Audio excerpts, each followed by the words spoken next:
함께 볼 말씀은 마태복음 5장 8절입니다. 지난 시간에 이어서 산상설교 이 팔복에 관해서 이제 공부를 하고 있습니다. 마태복음 5장 8절 한 절만 읽고 시작하도록 하겠습니다. 마음이 순결한 자들은 복이 있나니 그들이 하나님을 볼 것이며. 오늘 이 팔복 가운데서 여섯 번째 복인 마음이 순결한 자들의 복이란 주제로 강의를 하도록 하겠습니다. 이 순결한 것은 누구나 다 좋아하는 것 중에 하나죠. 이 순금, 금도 이 순도가 높을수록 이 가격이 비싸고 이 가치가 높습니다. 우리 마음도 마찬가지입니다. 순수한 동기, 이 순결한 사랑에 높은 가치를 부여하게 됩니다. 그래서 이 순결이라는 이 단어는 우리 마음을 끌기에 충분합니다. 이 계명의 목적이 무엇이죠? 계명의 목적이 바로 순수함에 있습니다. 디모데전서 1장 5절에는 이제 계명의 목적은 순수한 마음과 선한 양심과 가식 없는 믿음에서 나오는 사랑이거늘라고 했죠. 자, 그렇다면 우리 계명의 목적에 따라서 우리는 어떤 사람이 되어야 하는 것인가? 디모데전서 3장 9절에서 순수한 양심 안에 믿음의 신비를 가진 사람이어야 한다고 말합니다. 순수한 양심, 믿음의 신비. 성경은 우리가 이런 사람이 되라고 말을 합니다. 그렇다면 우리가 무엇으로 이런 사람이 될 수 있는 것인가? 그리스도의 피로서 이런 사람이 될 수가 있습니다. 우리가 알아야 하는 것은 우리의 섬기는 시작이 그리스도의 피로서 시작이 된다는 것입니다. 히브리서 9장 14절에서 주님께서는 하물며 영원하신 성령을 통하여 흠없는 자신을 하나님께 드린 그리스도의 피가 어찌 너희 양심을 정결케 하여 살아계신 하나님을 섬기게 하지 못하겠느냐? 그리스도의 피가 이런 능력이 있는 것입니다. 그리스도의 피가 우리를 하나님을 섬길 수 있게끔 만드는 능력이 있는 것입니다. 그래서 사람들은 매사에 양심에 따라서 살아가게 해주신 것입니다. 그리스도인은 일반인들보다 자연인들보다 양심이 더 살아있어요. 살아있는 믿음입니다. 그래서 이 사람들이 이 양심이라는 말을 많이 사용하게 되는데, 심지어는 이 불법을 행하는 자들, 악한 사람들조차도 이 양심이라는 말을 많이 쓰죠. 참 저 친구 참 좋은 친구라고, 저 친구는 정말 양심적인 사람이라고, 이런 말을 많이 씁니다. 우리는 선과 악, 또 순결과 불결에 대한 그런 개념이 없는 시대에 우리가 살고 있습니다. 선과 악의 개념이 없죠, 지금은. 자, 이런 시대를 살면서 우리가 순수한 양심을 지키는 것이란 참으로 어렵습니다. 그리스도인들조차도 이 순수한 종교 행위를 잃어버렸어요. 야고보서 1장 27절을 보게 되면 이 순수한 종교가 무엇인지 이제 나오는데,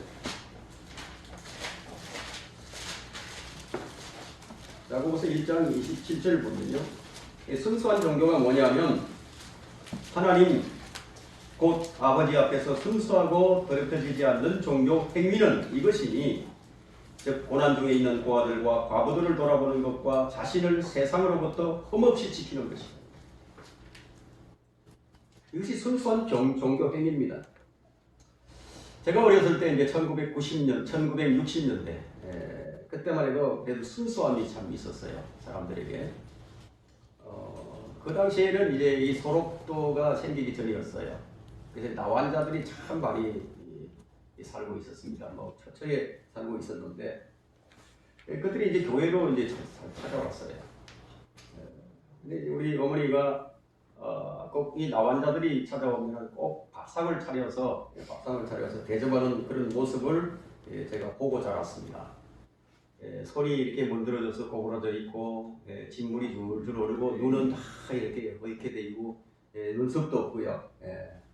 발이 다 문드러져 있는 그런 사람들인데, 그런 사람들을 올 때마다 우리 어머니가 대접하는 걸 보고 저는 어렸을 때 그걸 보고서 그 어린 마음에 나는 그 성장할 때까지 내 수저가 아니면 내가 밥을 안 먹었어요. 왜냐면 그 수저가 저 나환자가 먹던 수저였는데 나 그런 걸 입에 대질 않았었어요.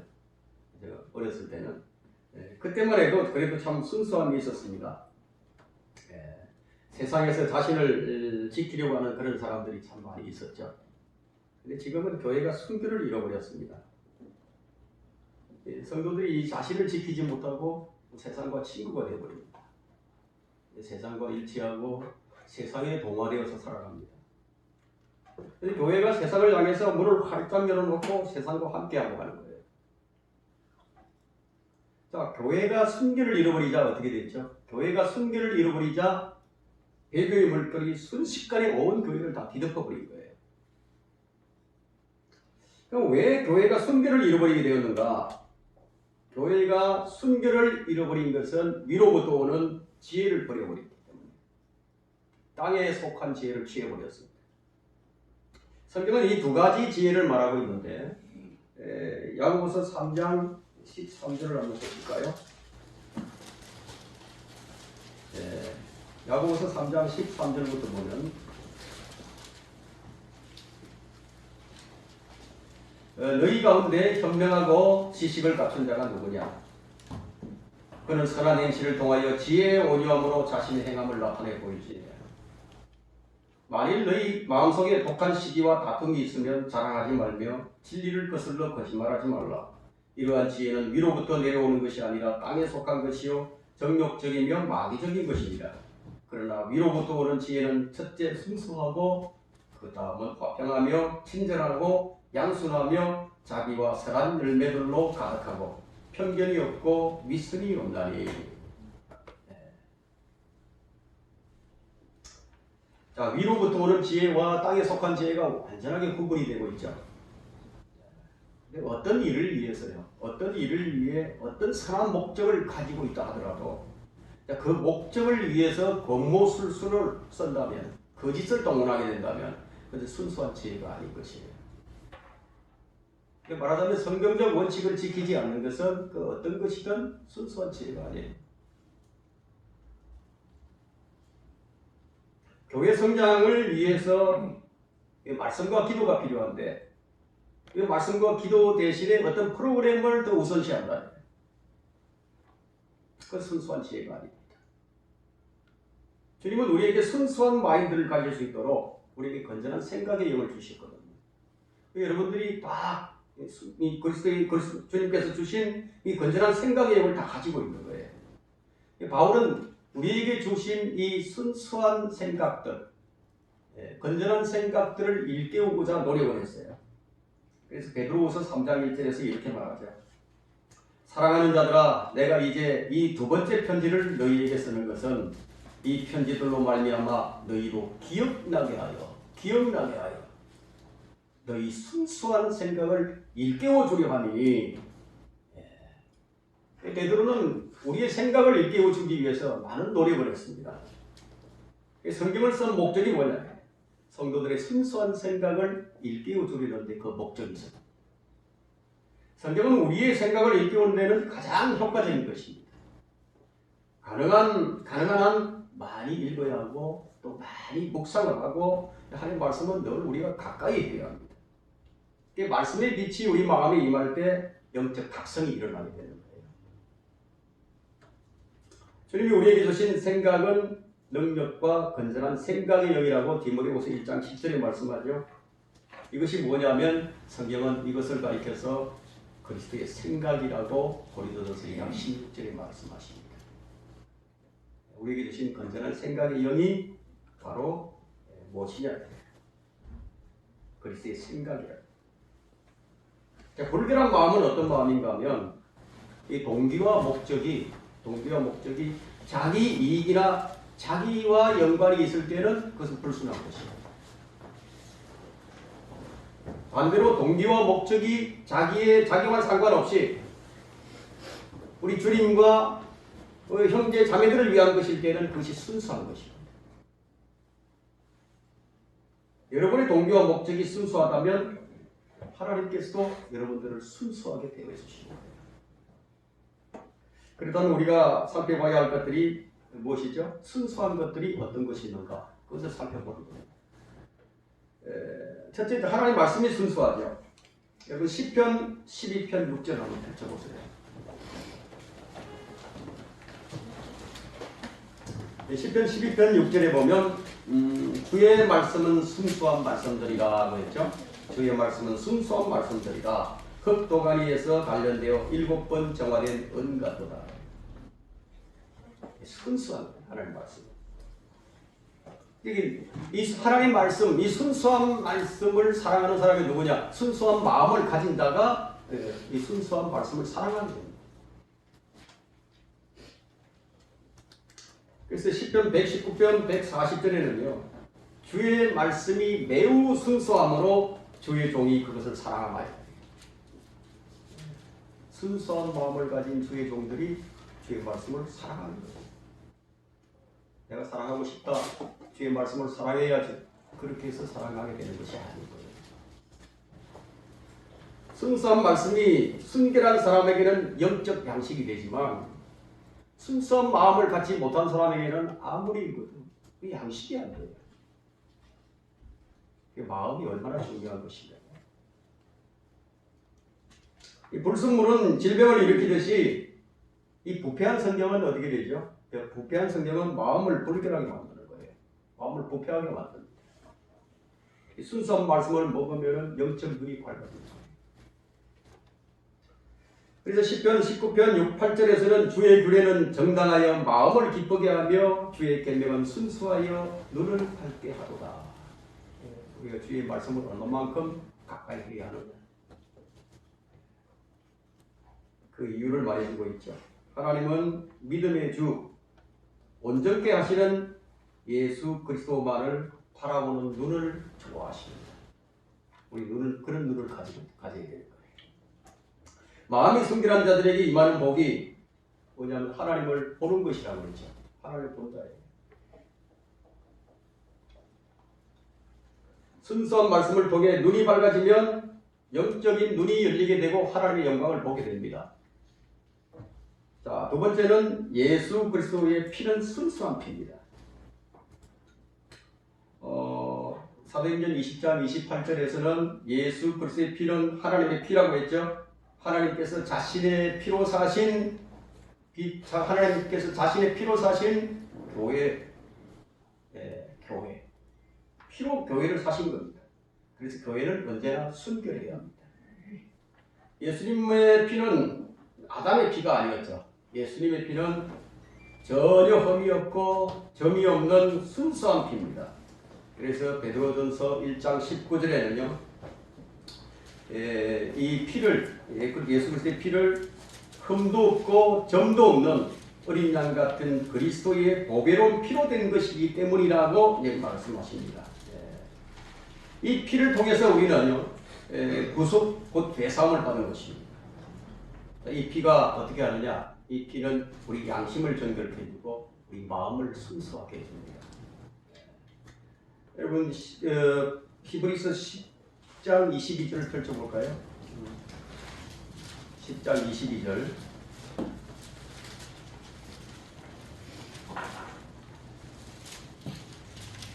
자, 우리가 믿음의 온전한 확신 가운데서 진실한 마음으로 다가가자. 이는 우리 마음은 핏부림을 받아 악한 양심으로부터 깨끗해졌고 우리의 몸은 순수한 물로 씻겨졌기 때문이다. 예수 그리스도의 피로 우리 양심을 깨끗하게 씻는 것입니다. 이 바울 사도는 사도행전 23장 1절에서 자기는 이제까지 온전히 하나님 앞에서 선한 양심, 이 온전한 양심, 선한 양심으로 살아왔다고 그런 고백을 하게 됩니다. 자, 세 번째는 이제 순수한 기름이 있는데요. 출애굽기 27장 20절 한번 펴주세요. 출애굽기 27장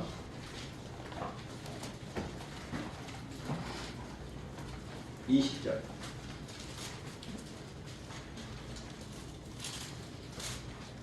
또 너는 이스라엘 자손에게 명령하여 올리브를 찧어 올리브를 찌어낸 순수한 기름을 불을 밝히기 위해 내게 가져오게 해서 등에 항상 불이 켜있게 하라.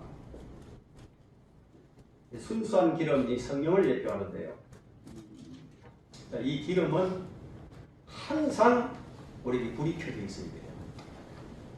이 성령의 불이 꺼져버리면 마음이 어두워지죠. 우리 마음을 밝히는 것은 성령의 기름이에요. 성령을 소멸하지 말라고 했죠. 이 소멸이라는 이 단어를 갖다 펜치라는 단어를 썼는데요. 이 단어는 마치 전기 스위치를 올리고 내리고 하는 것과 같아요. 그래서 우리 마음에 성령을 소멸시키게 되면은 스위치를 내리듯이 불을 꺼버립니다. 마음이 어두워져 버립니다. 소멸이라는 바로 그런 뜻이 있는 거예요. 떠나는 것이 아니고 우리 마음속에 계신 이 성령님께서 완전히 떠나시는 것이 아니고 우리 꺼버릴 수도 있다. 스위치를 끄듯이. 죄를 지으면 하나님과 교제가 끊어져요. 빨리 자백을 하고 회복을 해야죠. 그래서 항상 우리 마음에는 성령의 불이 켜져 있습니다. 순수한 기름이 준비되어 있습니다. 성령의 기름으로 마음의 창이 불이 켜 있을 때에 우리 마음은 순수한 마음이 됩니다. 그래서 성령은 우리 마음을 깨끗해 하고 정결하게 해주십니다. 그래서 우리는 항상 성령으로 충만해 있어야 합니다. 네 번째는 이 순수한 향이 있는데요. 이 순수한 향은 출애굽기 37장 29절에 나옵니다. 출애굽기 37장 29절. 또 그가 약제사의 기술에 따라 거룩한 붓는 기름과 향기로운 향로들로 순수한 향을 만들었더라. 순수한 향을 만들었더라. 향은 무엇을 예표하죠? 향은 성경의 기도를 예표하고 있습니다. 기도는 하나님께 드리는 향이에요. 근데 우리 기도가 말이죠. 사실 이 기도는 우리 자신을 위한 것이 아니라 하나님을 위한 것이란 사실에 우리를 주목을 하게 됩니다. 일반적으로 우리는 기도는 우리를 위한 것인 줄 알고 있는데 출애굽기 30장 38절을 한번 펼쳐보십시오.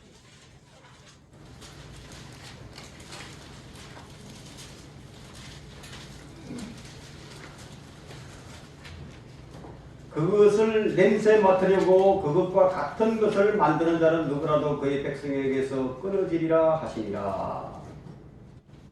성도들이 이 자신의 필요들을 좀 구하려고 보면요, 기도가 이 자신을 위한 것이 되어버립니다. 그것이 하나님을 위한 것임을 잊어버리게 됩니다. 주님께 기도는 드리는 거잖아요. 지금 기도는 드리는 것인데 주님께 드리는 향기거든요. 향기를 드리는 거예요. 기도도 제목이에요. 근데 자칫 잘못하면 그냥 나를 위한 기도가 되어버리고 맙니다. 그래서 이 기도는 이 주님께 드리는 이 향기임을 우리가 기억하고 이 순수한 기도를 드릴 수 있도록 해야 합니다. 이제 지금 우리가 살펴본 이 네 가지는 우리 신앙생활의 이 필수적인 것들이에요. 하나님께서 순수한 자들을 복을 주신다고 했는데 그렇다면 누가 순수한 자들이죠? 순수한 자들에게 복을 주신다고 했는데 성경은 순수한 자가 단 한 사람도 없다고 단언하는데 욥기 25장 4절을 보게 되면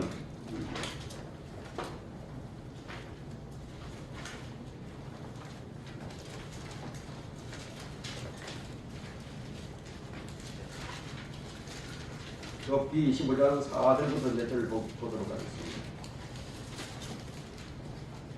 4절부터 6절까지요.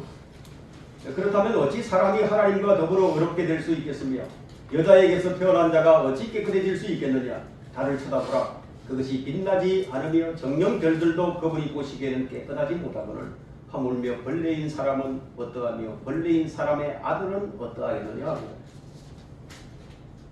의인이 단 한 사람도 없듯이 순수한 사람 역시 단 한 사람도 없어요. 하나님 앞에서 죄와 허물이 없는 그런 순수한 사람, 온전하고 깨끗한 사람은 아무도 없다는 것입니다. 여자에게서 태어난 자가 어찌 깨끗해질 수 있겠느냐. 죄성을 지니고 태어난 아담의 후손은 모두가 다 마음이 더러워요. 부족합니다. 우리는 성경에서 소위 말하는 믿음의 사람들, 하나님의 사람들을 보게 되면 그들이 순수하고 의로웠던 사람들이 아니라 우리와 성정이 동일한 사람이며 죄인이었다는 사실을 알게 됩니다. 우리가 똑같은 사람이에요. 그런데 노아는 의인이라고 불렸죠. 당대의 완전한 사람이라는 말을 들었지만 그 사람은 어땠죠? 그는 술에 취해서 골아떨어졌습니다. 아브라함은 2차례나 자기 아내를 누이라고 속이고 거짓말을 합니다. 모세는 하나님께 불순종을 합니다. 욥은 그의 태어난 날을 저주했습니다. 엘리야는 이세벨이 두려워 도망을 쳤습니다. 베드로는 주님을 3번씩이나 부인을 했습니다. 그리스도인들도 마찬가지예요. 바울이 이 문제를 위해서 매우 괴로워했었거든요. 그가 거듭난 후에도 자신 안에 죄가 함께 거하고 있다는 사실을 알게 된 겁니다. 너무너무 괴로웠어요. 그래서 로마서 7장 21절에 말하기를 그리하여 내가 한 법을 발견하노니 그것은 내가 선을 행하고자 할 때 악이 나와 함께 있다는 것이다. 이것을 발견한 겁니다. 자, 우리 속에 거하는 악은 완전히 제거된 것이 아니에요. 활동력이 없는 무기력한 상태도 아닙니다. 우리는 늘 이것을 일상에서 체험하고 경험하는 것들입니다. 선을 행하려는 그런 원함과 또 의지가 있긴 있지만 동시에 나를 이끄는 강력한 또 다른 하나의 힘이 있는 거예요. 그것을 바울은 죄의 법이라고 말합니다. 그래서 로마서 7장 23절에서 내 지체들 속에 있는 또 하나의 법이 내 생각의 법과 싸워 나를 내 지체들 속에 있는 죄의 법에게로 사로잡아 오는 것을 보는도다. 말하자면 우리는 어쩔 수 없는 죄인이라는 거예요. 성도들은 성령 충만한 삶을 살기를 원하지만 실제 삶은 그렇지가 못해요. 잘 안 되죠. 저도 잘 안 됩니다. 아무리 하려고 해도. 늘 성령 충만한 상태로 있었으면 좋겠는데 그렇지 못할 때가 많거든요. 그 이유가 바로 여기 있는 겁니다. 성령을 따라 살고자 하는 그런 의지는 있지만 육신을 따라 사는 것은 나를 사로잡는 죄의 법이 있기 때문에 육신을 따라서 살게 되는 경우가 있다. 그래서 바울은 나는 비참한 사람이로다. 이 사망의 몸에서 누가 나를 구해줄 것인가? 탄식을 했죠. 그때 하나의 법을 발견하게 됩니다. 로마서 8장 1절을 한번 펼쳐보실까요?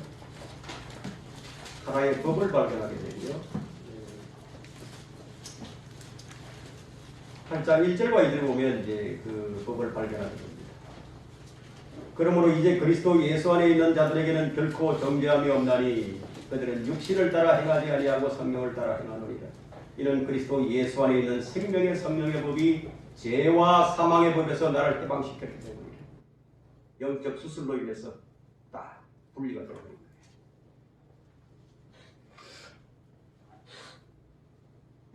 주님을 처음 만났던 베드로가 무슨 얘기를 하느냐면요. 자신이 죄인임을 고백을 하게 됩니다. 주님을 만날 때 반드시 가장 먼저 해야 할 일이 뭐냐? 주님 처음 만날 때는 자신이 죄인임을 발견하고 자신이 죄인임을 고백을 해야 됩니다. 베드로가 예수의 무릎에 앞에 엎드려 말하기를 나를 떠나가소서 오 주여 나는 죄인으로소이다. 죄인들이 주님을 만날 때 첫 번째 반응이 이것입니다. 주님의 영광을 본 이사야 역시 그러했습니다. 이사야 6장 5절에서 그때 내가 말하기를 내게 화로다. 내가 끊어졌도다. 이는 내가 불결한 입술을 가진 사람이며 내가 불결한 입술을 가진 백성 가운데 거하면서 내 눈으로 왕 곧 만군의 주를 배웠음이니라 하더라. 만군의 주를 보고서 내가 끊어졌다고 합니다. 욥기 서에서도 마찬가지입니다. 욥이 주님을 보고요. 욥이 영광의 주님을 배웠을 때 한 말이 그러므로 내가 나를 미워하고 티끌과 재 속에서 회개하나이다. 욥기 42장 6절이지. 자기도 마찬가지입니다. 시편 22편 6절에서 그러나 나는 벌레요 사람이 아니라 사람들의 비방거리요 백성들에게 멸시거리니라. 아삽도 역시 마찬가지입니다. 시편 73편 22절에서 내가 이처럼 어리석고 무지하였으니 주 앞에 한 짐승과 같나이다. 자, 이것이 사람의 본질이에요. 우리가 모두 이렇습니다. 그러니까 주님께서 마음이 순결한 자들은 복이 있나니 그래서 누구를 두고 하신 말씀이죠? 마음이 순결한 자들이 있기 때문에 복이 있다고 하신 거 아닙니까? 누구를 두고 하신 말씀입니다. 그래서 온유한 자와 마찬가지로 마음이 순결한 자들이란 본래부터 마음이 순결한 사람을 말하지 않아요. 종교적 수행이나 교육을 통해 인격이 완성된 사람을 말하는 것은 더더욱 아닙니다. 주님께서 말씀하신 이 순결한 사람이라는 것은 주님께서 순결하게 만들어주신 사람이에요. 주님께서 만들어주신 거예요. 죄와 불법과 더러움이 가득한 우리들 안에 순결한 마음을 창조해 주심으로써 우리로 하여금 순수한 자들이 되게 해주신 거예요. 그래서 모든 것은 다 하나님의 은혜예요. 자, 이 은혜를 알고 사느냐 모르고 사느냐 거기에서 믿음의 정도가 달라지는 거죠. 우리는 그리스도를 통해서 새롭게 된 사람들입니다. 고린도후서 5장 17절에 그러므로 누구든지 그리스도 안에 있으면 새로운 피조물이라 옛 것들은 지나갔으니 보라 모든 것이 새롭게 되었다. 모든 것이 새롭게 되었다. 우리는 썩어질 몸을 똑같이 믿지 않는 사람들과 동일한 몸을 갖고 있지만 그러나 차원이 달라요. 우리 몸은 성령의 전입니다. 그들은 성령의 전이 아니에요. 새롭게 되어야 돼요. 앞으로 완전하게 될 것이고 영이 새롭게 된 사람들이죠. 내가 너희 생각의 영 안에서 새롭게 되어 하나님을 따라 의와 거룩함 안에서 창조된 새 사람을 입으라. 새 사람을 입어라. 우리 날마다 새 사람을 입고 살아야 합니다. 마음을 새롭게 함으로 변화를 받은 사람들이 바로 순수한 사람입니다. 그러니까 하나님께서 그럼 어떻게 우리 마음을 순수하게 만들어 주시는 것인가? 내가 마음이 순수해지고 싶어도 잘 안 되잖아요. 만들어 주셔야 되는 거죠. 첫 번째 하나님께서는 우리를 하여금 거듭나게 하셔서 마음이 순수해지게 만드십니다. 마음이 순수해지는 것은 출생의 문제예요. 1차적으로 출생의 문제예요. 우리가 행한 의로운 행위에 의하지 않고 그의 자비하심에 따라 중생의 시슴과 성령을 새롭게 하심으로써 우리를 구원하셨으니 디도서 3장 5절에 말씀하셨죠. 다시 태어나야만 순수한 마음의 소유자가 되는 것이에요. 이것은 점진적으로 되는 것이 아니고 초자연적인 사건, 당회적인 사건입니다. 사람의 마음은 아무리 철저하게 가르침을 받아도 깨끗해지지 않습니다. 오직 성령으로 거듭나야만 가능합니다. 자, 순수함이란 이것은요, 다른 방법이 없어요. 하나님에 의해서만 순수해집니다. 자, 돌 같은 이스라엘의 마음, 목이 곱고 완고한 이스라엘의 마음도 주님께서는 새롭게 만드실 것이에요. 그들 스스로 결코 새롭게 될 수 없어요. 에스겔 36장 25절과 26절에서 주님께서 이제 앞으로 이스라엘을 어떻게 하실 것인지 예언해 주신 말씀인데 에스겔 36장을 보십시오.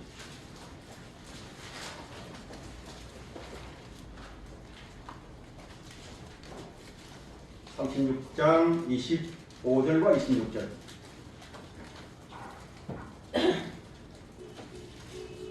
그때 너희 위에 깨끗한 물을 뿌리리라. 그리하면 너희가 깨끗게 되리니 너희 모든 더러움과 너희의 모든 우상들로부터 내가 너희를 깨끗하게 하리라. 내가 또 너희에게 새 마음을 주고 자, 주님 주시죠. 새 마음을 주시고 너희 안에 새 영을 넣으리라. 내가 너희 육체에서 돌 같은 마음을 제거하고 살 같은 마음을 주리라. 이건 이스라엘의 민족 핵심을 말하고 있는데요. 순수함이란 하나님에 의해서만 가능해집니다. 그럼에도 스스로 의롭게 되기를 원한다면 실패만 있을 뿐이죠. 하나님께서 예수 그리스도를 주심으로써 모든 사람이 그분을 믿고 새 마음과 새 영을 받도록 만드신 거예요. 그렇게 정해놓으신 거예요. 주님을 믿는 그 순간에 새 영과 새 마음을 주시는 거예요. 주님을 인격적으로 영접했을 때 어떤 더럽고 사악한 죄인이라도 예배 없이 그 순간에 그 사람 깨끗해지는 거예요. 출생의 문제이기 때문에. 순결한 자에게는 주의 순결함을 보이시고 완고한 자에게는 주의 완고하심을 보이시리니 10편 18편 26절에 말씀하셨는데 마음이 순결한 자가 복이 있는 것은 주님께서 자신의 순결함을 보시기 때문이에요. 자신의 순결함을 보는 거예요. 차원이 다르죠. 두 번째, 우리는 이 말씀의 물로 이 씻음을 받아야 합니다. 우리 마음이 더럽혀질 수도 있고 우리 양심이 더럽혀질 수도 있거든요. 계속적으로 순수해지려면 말씀의 물로 씻음을 받아야 하는 것입니다. 물로 몸을 씻듯이 하나님의 말씀은 우리 마음을 씻기십니다. 주님의 제자들에게 주님께서 하신 말씀이 이제 너희는 내가 일러준 말을 통하여 깨끗해졌느니라. 요한복음 15장 3절에 말씀하셨죠. 내가 너희에게 일러준 그 말을 통해서 깨끗해졌다고. 주님 말씀은 영이요 생명이기 때문에 영의 말씀으로 깨끗하게 하십니다. 그러니까 주의 말씀은 마음을 씻기는 물입니다. 그분께서는 에베소서 5장 26절에 이는 그가 교회를 말씀에 의한 물로 씻어 거룩하게 하신다고. 거룩하게 하시고 깨끗하게 하사 교회를 구성하고 있는 이 살아있는 성도들, 즉 성도들을 깨끗게 하는 것은 하나님의 말씀뿐이에요. 유기체로서의 몸된 교회는 말씀을 통해서 깨끗해집니다. 마음의 순결은 늘 말씀의 물로 더럽혀진 이 마음을 씻어낼 때 순수한 마음을 유지할 수 있게 됩니다. 늘 말씀에 잠겨 있는 것이 중요한 것이에요. 자유의 온전한 법을 계속 주시하고 그 안에 머물고 있는 것이 가장 잘하는 것입니다. 세 번째는 예수 그리스도의 피로 우리 순수한 마음이 됩니다. 앞서 말씀드린 것과 마찬가지로 히브리서 9장 22절에서는 율법에 따르면 거의 모든 것이 피로써 정결케 되나니 피 흘림이 없이는 죄 사함이 없느니라. 이는 육체의 생명이 피에 있습니다. 내가 그것을 너희에게 주어 제단 위에 속죄케 하였나니 이는 혼을 속죄케 하는 것이 피이기 때문이다. 레위기 17장 11절에 또 피는 육체의 생명인 동시에 혼을 속죄케 해줍니다. 구약의 동물의 피는 죄를 용서를 했으나 깨끗하게 제거시키지 못했어요. 그들은 아브라함의 품에 갈 수밖에 없었죠. 그들 죄를 완전하게 제거시킬 수 없기 때문에 죄가 없는 셋째 하늘 완전한 그곳에 들어갈 수가 없었던 거예요. 예수 그리스도의 피가 흘려져야만 그들도 그 피로 인해서 셋째 하늘로 올라가는 거예요. 그래서 마태복음 27장 52절에 그들이 예수님과 부활하셨을 때 그들이 함께 일부가 부활했어. 그들 혼들과 실제 부활한 몸을 입은 사람들도 같이 올라간 거예요. 피가 없이는 불가능합니다. 신약의 예수 그리스도의 피는요. 신약의 예수 그리스도의 피는 죄로 더럽혀진 양심과 마음을 깨끗하게 합니다. 그래서 히브리서 9장 14절에서 하물며 영원하신 성령을 통하여 흠없는 자신을 하나님께 드린 그리스도의 피가 어찌 너희 죽은 행실에서 너희 양심을 정결케 하여 살아계신 하나님을 섬기게 하지 못하겠느냐. 우리가 지금 섬기고 있다. 주님을 섬기고 있는 것이 무엇에 의해서? 예수 그리스도의 피 때문에 그 피의 능력으로 우리가 주님을 섬기고 있는 거예요. 성령을 통하여 하나님께 드려진 그리스도의 피가 우리 마음속에 흐르는 것이 바로 믿음이에요. 그래서 피가 우리를 흐르게 한다. 이거 바로 우리의 믿음이 그렇게 한다. 복음을 듣고 믿었을 때 예수 그리스도의 피는요, 우리의 죄들로부터 우리를 깨끗하게 씻어줍니다. 계시록 1장 5절에는 신실한 정인이시며 죽은 자들로부터 첫째로 나시고 땅의 왕들의 통치자이신 예수 그리스도로부터 은혜와 평강이 너희에게 있을지어다. 우리를 사랑하시어 자신의 피로 우리의 죄들에서 우리를 씻기시고, 자신의 피로 우리의 죄들을 씻기십니다. 내 안에 흐르는 아담의 피로는요, 우리 마음이 순수해질 수가 없어요. 우리 육체의 피로는 불가능합니다. 이것이 바로 우리 생물학적인 한계예요. 하나님께서 친히 사람이 되셔서 우리를 위해서 흘려주신 점없고 흠없는 어린 양의 보배로운 피만이 우리 마음을 순수하게 만들어줍니다. 그런 자들이 복이 있는 자들이에요. 마음이 순결할 때 얻는 복은요, 왕의 친구가 되는 거예요. 왕의 친구. 잠언 22장 11절에서 마음의 순결함을 사랑하는 자는 은혜가 그의 입술에 있어 왕이 그의 친구가 되리라. 만왕의 왕이신 그분이 친구가 됩니다. 네 번째는 성령을 통해 진리에 순종함으로써 마음이 순결하게 됩니다. 우리는 무엇이든지 성령을 통하지 아니하면 안 됩니다. 무엇을 하든지 모든 것을 성령을 통해서 합니다. 그렇지 아니하면 모든 것이 허공을 치는 것이 됩니다. 너무너무 중요한 거예요.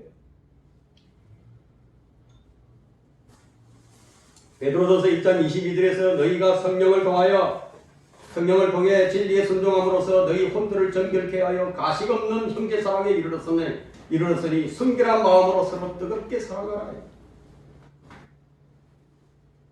순종은 믿음과 동의어예요. 순종. 이거 뗄 수가 없는 거예요. 믿음과 순종이 굳이 나누자면요, 믿음은 마음의 문제이고 순종은 행함의 문제예요. 이 둘은 별개의 것이 아니에요. 왜냐하면 믿음은 순종을 통해 입증되기 때문에. 성령을 통해 진리에 순종함으로 혼은 깨끗하게 되며 순수한 마음의 소유자가 됩니다. 순종 없는 믿음은 거짓 믿음이에요. 순종은 믿음의 결과예요. 열매예요. 예수 그리스도는 믿는 자들에게 주와 그리스도가 되시지만 불순종하는 자들에게는 무엇이 되죠? 불순종하는 자들에게는 베드로전서 2장 7절을 펼쳐보십시오. 불순종하는 자들에게는 어떻게 되느냐?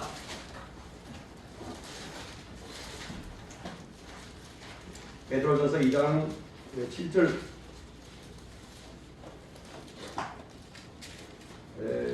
그러므로 믿는 너희에게는 그가 기중하나 불순종하는 자들에게는 건축자들이 뿌린 그 돌이 모퉁이의 머릿돌이 되고, 또 8절에 또 넘어지게 하는 돌과 거치는 반석이 되었으니 곧 불순종함으로 말씀에 걸려 넘어지는 자들에게니라. 그들은 또 그렇게 되기로 정해졌느니라.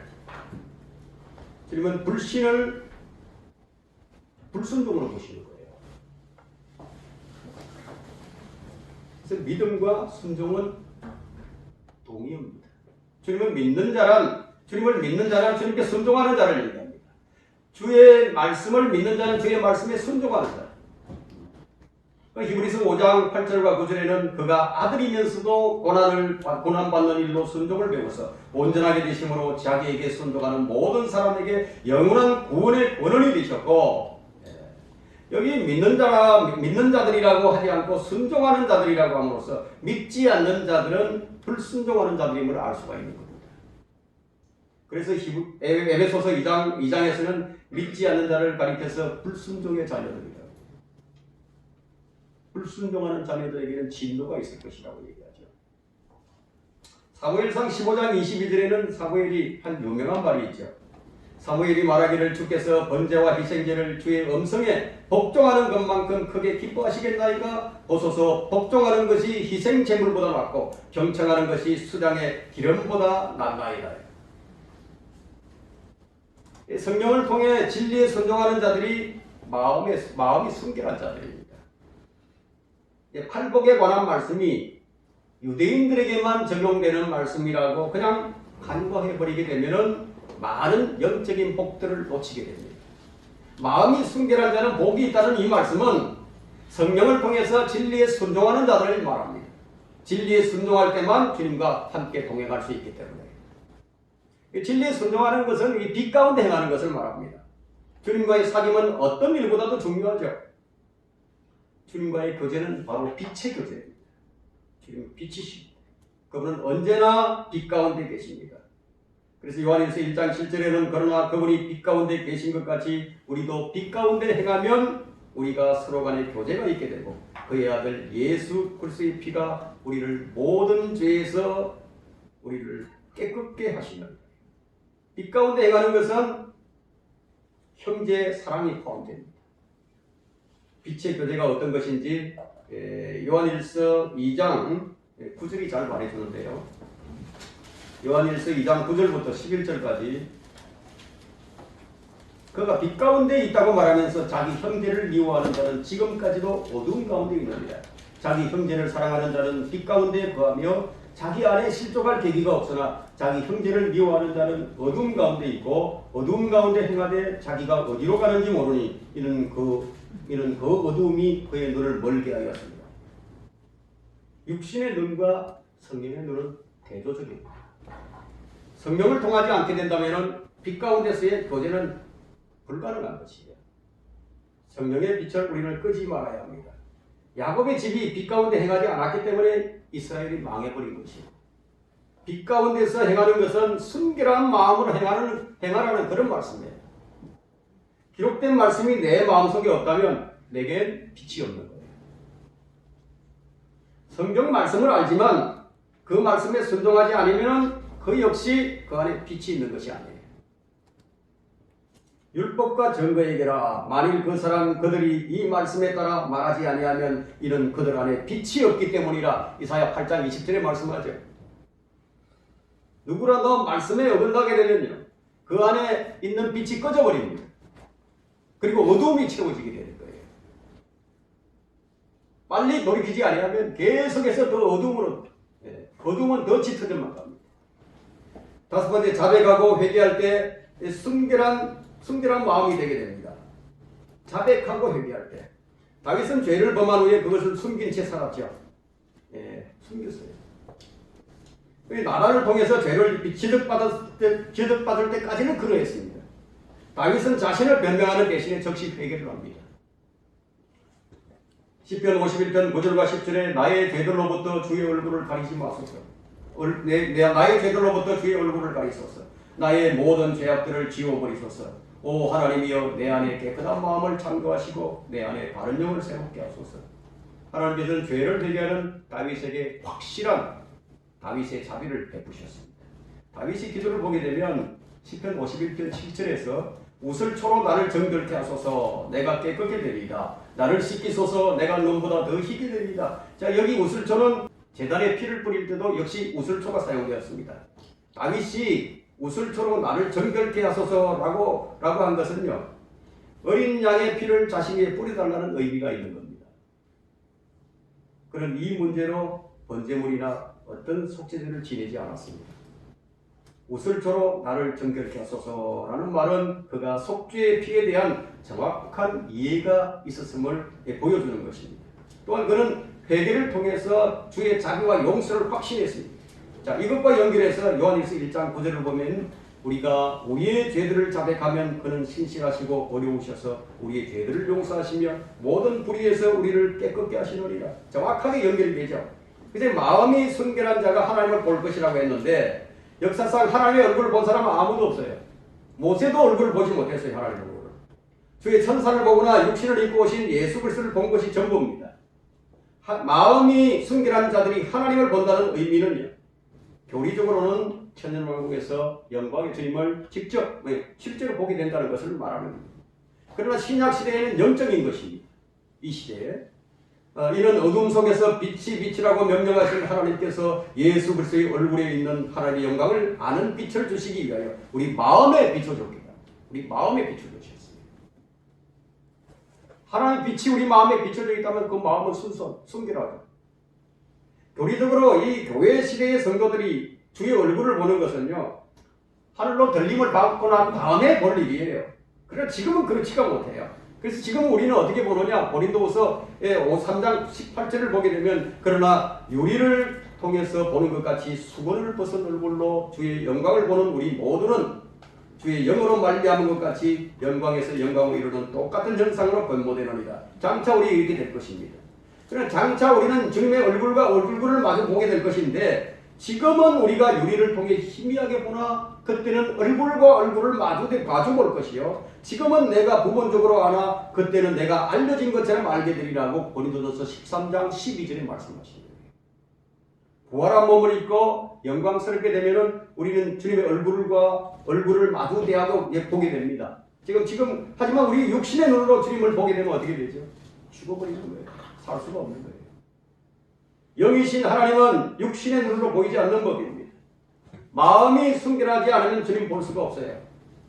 그래서 우리는 우리 마음을 순결하게 해야 할 필요가 있는 것입니다. 오늘 이 주신 말씀을 잘 여러분 마음에 간직하시고 항상 여러분들은 마음이 순결한 자가 되어서 하나님 복 있는 자가 되기를 바랍니다. 다음 시간에 계속하겠습니다.